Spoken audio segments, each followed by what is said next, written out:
so Netflix, again, we followed a news coming out from Netflix. So like, obviously, the first thing you want to do is look at Catalyst and then understand how the market is positioning themselves on those assets. So essentially what we are doing there is really looking at the net gamma exposure chart on Netflix.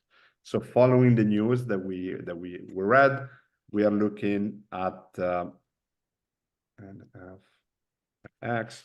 We're looking at the gamma exposure chart, which is the one that you see. So essentially what you're trying to understand from that chart is really how is the market position on the stock. So there's a lot of like call position at the 650 level, and there is not a lot of put activity here.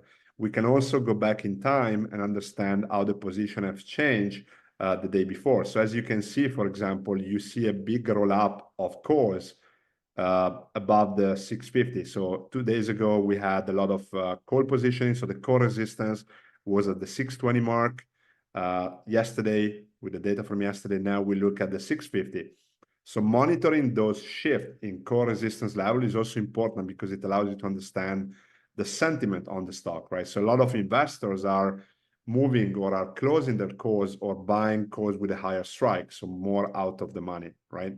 And you can do the same thing going back up to 5 days. So you can see how the core resistance was, 3 days ago, we were at 630. Now we're at 650. How was the data 4 days ago? We were also at 630. So you see a lot of investors that have rolled position to the next, level, which is the 650 level.